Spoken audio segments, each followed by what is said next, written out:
Isang mapagpalang umaga sa ating lahat, mga kapatid ko kay Kristo, mula sa The Solid Rock Morning Devotion. Isang kagalakan na muli tayo ay makapagbulay-bulay sa salita ng Panginoon sa umagang ito. Mga ilang minutong pagbubulay-bulay ng mga salita ng Panginoon upang papurihan at sambahin ang ating Panginoong Hesukristo. Magandang umaga po sa ating lahat. Weekend na, Sabado, no? Sabado na ngayon. August 1. Malugod ko kayong binabati sa ating muling pagninilay para sa The Solid Rock Morning Devotion. Isang paalala na ang panibagong umaga na ipinagkaloob sa atin ng Panginoon, isang panibagong pagkakataon upang siya ay sambahin, pasalamatan, at makinig sa kanyang mga salita. Sa gitna ng mga hamon, responsibilidad, at iba't ibang pagsubok na ating kinaharap ngayon, doon yung mahal ang mga bilihin, na may magsilbing matibay na pundasyon ang ating pagninilay sa salita ng Panginoon. Tulad ng isang bahay na itinayo sa ibabaw na matibay na bato, ang ating buhay ay magiging matatag kapag ang Panginoon ang ating sandigan at ang kanyang mga salita ang ating sinusunod. Kaya ihanda natin ang ating mga puso at isipan. Iwan muna natin ang ating mga alalahanin at ituon ang ating pansin sa presensya ng Diyos. Manalangin tayo na buksan niya ang ating isip upang maunawaan ang kanyang mensahe at palakasin ang ating pananampalataya upang maisabuhay natin ang kanyang kalooban sa buong maghapon. Maligayang pagdalo, mga kasolidrak, no? Sa ating morning devotion.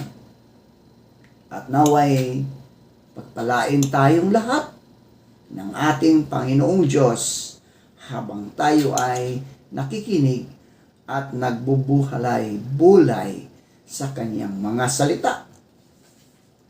Ang ating pong pagninilayan, mga kasolidra, ay matatagpuan sa mga awit 119 verse 93. Ito po ang sinasabi: ang utos mo'y susundin ko, di ito tatalikuran, pagkat dahil sa utos mo, ako ngayon nabubuhay. Pinagpala na po tayo sa pagkabasa at pagkarinig ng kanyang mga salita. Tayo po ay manalangin. Aming Diyos at mapagmahal sa lahat, muli, O Diyos, naririto kami sa iyong harapan upang ikaw ay luwalhatiin, sambahin sa Espiritu at sa katotohanan. Maraming salamat, Panginoon, sa isang gabing nagdaan sa aming mga buhay na kami ay iyong iniingatan sa aming pagtulog. Maraming salamat sa muli mong pag-ising sa amin. Muli mo kaming binigyan ng buhay, ng lakas, at ng karunungan upang patuloy ka naming sambahin, luwalhatiin, O Diyos.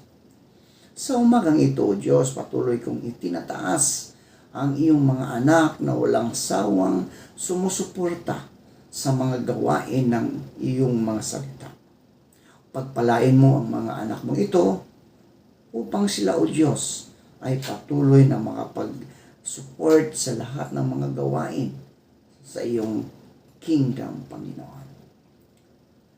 anuman ang kanilang mga ginagawa, Panginoon, na sa negosyo man, sa trabaho, sila po ipagpalain mo. Ingatan mo po sila upang sila, Panginoon, ay makapagpatuloy sa paglilingkod sa pamagitan ng pagsusuporta sa mga gawain ng iyong salita, O Diyos.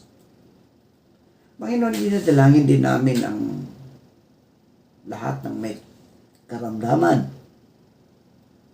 Nasa hospital man sila o nasa kanilang mga tahanan, nagpapagaling. Lord, abutin mo po ang kanilang mga katawan upang sila, O Diyos, ay magkaroon ng kagalingan.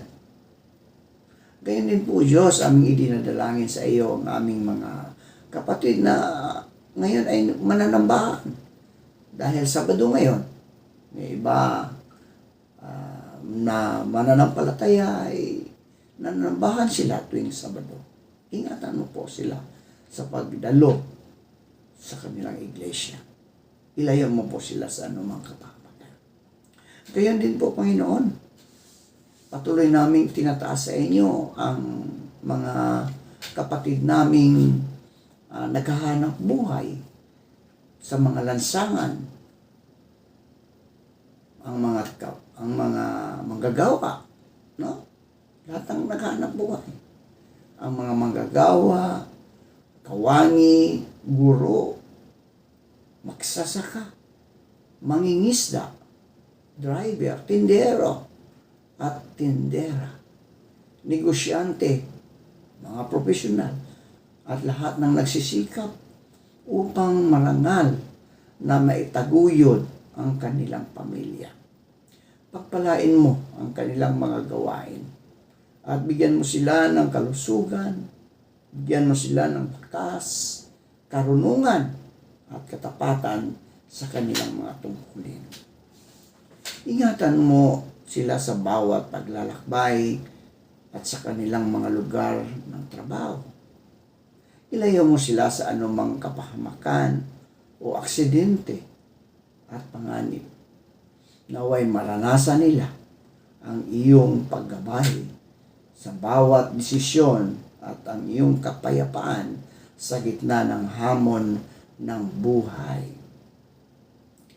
Dalangin din namin ang mga walang trabaho, Panginoon. Mga naghahanap ng trabaho, lokal man o abroad, naway makasumpong sila ng magandang trabaho sa tulong ng banal mong Espiritu upang sila, O Diyos, ay magkaroon ng hanap buhay. Naway ang aming pagninilay, O Diyos, ay maging kalugod-lugod dito sa iyong harapan. At ikaw, O Diyos, ang aming papupurihan at tinataas. Dahil ikaw, O Diyos, ang aming Panginoon na siyang nagligtas sa amin mula sa putik ng kasalanan. Maraming salamat po sa pangalan ni Jesucristo na aming Diyos at tagapagligtas. Amen. Ayan. Magandang umaga muli, mga kasolidra. Weekend. Unang araw ng Agosto. Wala na, malapit na. Next month, December na. September na. Ber na. Christmas na naman. Diba? Napakabilis ng panahon, mga kasolidra. Now, ngayon, ang ating text ay nasa mga awit. Isang 119. Diba? Itong mga awit, ang pinakamahabang kabanata sa Biblia, di ba? Pinakamahaba po yan. At ito ay isang napakagandang awit ng papuri sa salita ng Diyos. Sa talatang ito, ipinapahayag ng mga awit ang kanyang matatag na paninindigan. Hindi ko malilimutan ang iyong mga tuntunin. Hindi lamang niya sinasabing alam niya ang lahat ng Diyos, kundi pinapakita niyang ito ay nakaukit na sa kanyang puso at isipan. Ang dahilan nito ay malinaw. ang salita ng Diyos ang nagbigay sa kanya ng buhay. Sa ating pagninilay ngayon, ngayong panahon na ito, maraming bagay ang madaling makalimutan.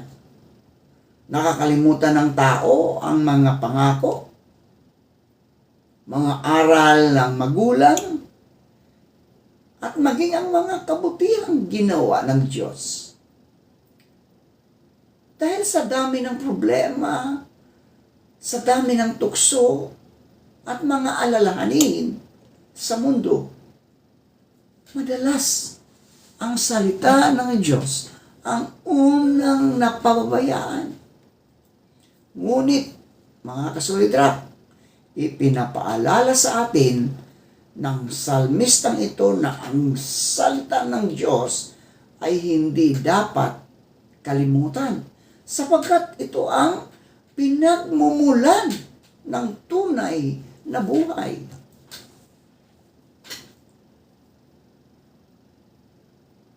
Ang mga tuntunin ng Diyos ay hindi ibinigay upang limitahan ang ating kalagayan o kalayaan, kundi upang gabayan tayo sa tamang landas. Ang mga utos ng Panginoon ay nagsisilbing ilaw sa madilim na daan. Kapag sinusunod natin ang kanyang mga salita, nalalayo tayo sa kapahamakan at napapalapit tayo sa kanyang kalooban. Ang salita ng Diyos ang nagbibigay ng direksyon sa ating mga desisyon, sa ating mga lakas, at sa ating mga kahinaan. At pag-asa sa panahon ng pagsubok. Sinasabi rin sa talata, mga kasulidrak, na sa pamagitan ng mga ito ay binigyan ninyo ako ng buhay. So ang buhay na tinutukoy dito ay hindi lamang physical ito. Ang ating katawan, ating buhay na to. Na buhay, kundi spiritual na buhay, mga kasulidrak. Kapag ang tao ay nabubuhay ayon sa salita ng Diyos, nararanasan niya ang kapayapaan, nararanasan niya ang kagalakan at katiyakang nagmumula sa Panginoon. Kahit dumaan siya sa matitinding pagsubok, di ba? Hindi siya madaling mawala ng pag-asa, sapagkat ang kanyang buhay ay nakaugat sa katotohanan ng Diyos. Maraming tao ang naghahanap ng kasiyahan sa kayamanan, mga kasulidrak. Naghahanap na kasiyahan ng katanyagan o kapangyarihan. Ngunit ang mga ito, mga kasulidrak, ay pansamantala lamang. Ang salita ng Diyos lamang ang nagbibigay ng buhay na walang hanggan at ng karunungang hindi kailanman kumukupas. Ang ating relasyon sa Diyos ay lumalalim habang tayo ay nagbabasa, nag-aaral, nagbubulay, at nagsasabuhay sa kanyang salita araw-araw. Ang talatang ito ay nagpapaalala rin sa atin ng kahalagahan ng patuloy na pag-aaral ng Biblia.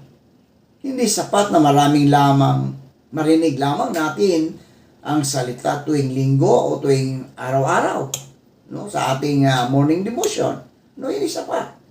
Kailangang maging bahagi ito ng ating pang-araw-araw na pamumuhay. Habang mas nakikilala natin ang Diyos sa pamagitan ng kanyang mga salita, mas lumalakas ang ating pananampalataya at mas nagiging matatag tayo laban sa tukso at mga pagsubok sa buhay. Bilang mga Kristiyano, bilang mga tagasunod ni Kristo, tinatawag tayong maging mga taong hindi lamang tagapakinig, no? Hindi lamang tagapakinig, kundi tagasunod ng salita ng Diyos. Ang tunay na sukatan ng ating pananampalataya ay hindi lamang ang dami ng ating nalalaman tungkol sa Biblia. Kahit ano, memorize mo lahat ang Biblia mo. Kung hindi natin isinasabuhay, walang silbi ito. Di ba? Pagsasabuhay nito, isabuhay natin ito sa ating pamilya. Di ba?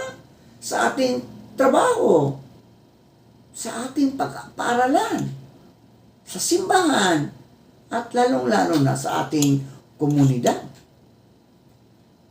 Kapag ang salita ng Diyos ang naging gabay ng ating buhay, magiging malinaw ang ating layunin at magiging makabuluhan ang ating paglilingkod. At sa huli, mga kasulidra, ang pahayag ng salmista ay dapat maging panalangin din ng bawat mananampalataya. Hindi ko malilimutan ang iyong mga tuntunin.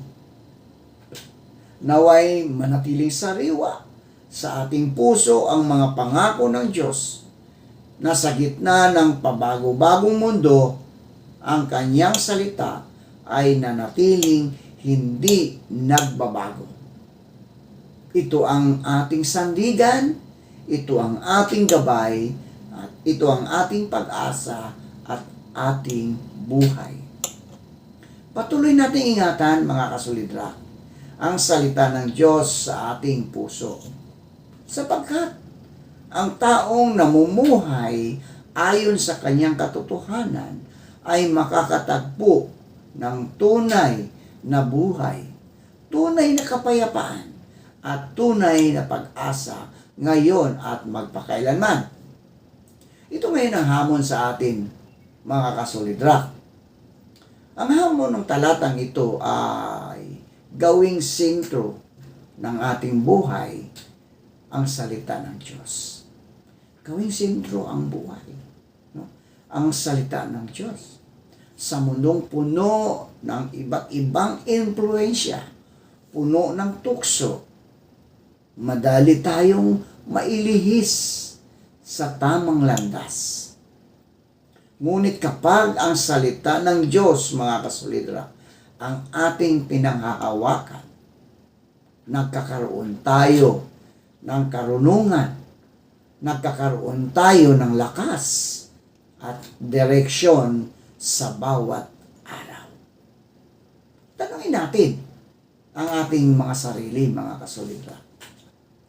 Inilaan ba natin ang oras upang basahin at pagnilayan ang salita ng Diyos araw-araw? Yung ating Biblia baga. Atin ba itong binabasa, pinagninilayan sa araw-araw? Atin ba itong isinasabuhay ang kanyang mga utos, unang-una sa ating pamilya, sa ating mga katrabaho, o kayo man ay nag-aaral sa ating paaralan o sa ating simbahan? Tanungin natin ang ating sarili kung kapag dumarating ang mga pagsubok, ang salita ba ng Diyos ang ating pinanghahawakan o ang ating sariling pang-uunawa? Ngayong araw na Sabado, maglaon ng panahon, mga kasolidra, upang magbasa ng Biblia araw-araw. At magsaulo, no? Memorize ng isang talata na magpapatibay ng iyong pananampalataya. Kapag na-memorize mo kasi, maalala mo lagi yun eh. No? Nagpapatibay na sa ating pananampalataya yun. Hayaan ang salita ng Diyos ang gumagabay sa bawat desisyon, salita at kilos. Huwag lamang itong basahin, mga kasolidra. Ipamuhay ito sapagkat dito nagmumula ang tunay na buhay ang tunay na kapayapaan at tunay na pag-asa. Ingatan, no? Ingatan ang salita ng Diyos sa iyong puso, mga kasulidra. Huwag itong kalilimutan at hayaan itong maging gabay sa bawat hakbang ng iyong buhay upang ang iyong pananampalataya ay manatiling matatag at ang iyong pamumuhay ay maging kalugod-lugod sa Panginoon. Manalangin tayo. Mapagmahal at makapangyarihang Diyos, aming Ama sa langit, buong kababaang loob kaming lumalapit sa iyong banal na presensya na may pusong puno ng pasasalamat. Maraming salamat sa iyong buhay na salita na nagsisilbing ilaw sa aming landas, gabay sa aming mga pagpapasya at lakas sa gitna ng aming mga pagsubok. Panginoon, tulad ng ipinahayag ng salmista sa mga awit, naway hindi namin malimutan ang iyong mga tuntunin, sapagkat sa pamagitan ng mga ito ay nakatanggap kami ng tunay na buhay. Itanim mo ang iyong salita sa aming mga puso upang manatili itong buhay at makapangyarihan sa aming pang-araw-araw na pamuhay. Patawarin mo kami, Panginoon, sa mga panahong naging abala kami sa maraming bagay at napabayaan naming pagnilayan at sundin ang iyong mga salita. Linisin mo ang aming isip at puso upang ang iyong katotohanan ang laging mangingibabaw sa aming mga desisyon, pananalita at mga gawa. Bigyan mo kami ng disiplina na maglaan ng oras araw-araw upang basahin, pag-aralan, at isabuhay ang iyong mga salita. Sa gitna ng mga pagsubok, sa gitna ng mga suliranin at kawalang katiyakan ng buhay, ipaalala mo sa amin na ang iyong mga pangako ay hindi nagbabago at ang iyong katapatan ay nanatili magpakailanman. Dalangin namin ang iyong pagpapala sa bawat pamilya, sa bawat nakikinig, sa aming simbahan, sa aming mga pinuno, at sa bawat mananampalataya. Gawin mo kaming mga buhay na patutuo ng iyong pag-ibig at katotohanan, upang sa pamagitan ng aming buhay ay mas marami pang tao ang makakilala at sumampalataya sa iyo. Patuloy mo kaming palakasin, Panginoon, upang maging tapat sa aming pananampalataya at maging masunurin sa iyong kalooban hanggang sa katapusan ng aming paglalakbay. Naway ang iyong salita ang maging pundasyon ng aming buhay at ang aming puso ay manatiling nakatuon sa iyo sa lahat ng pagkakataon. Ang lahat ng papuri, pasasalamat at kaluwalhatian ay aming iniaalay sa iyo. Ito ang aming taimtim na panalangin sa makapangyarihang pangalan ng aming Panginoong Hesukristo at tagapagligtas. Amen at amen.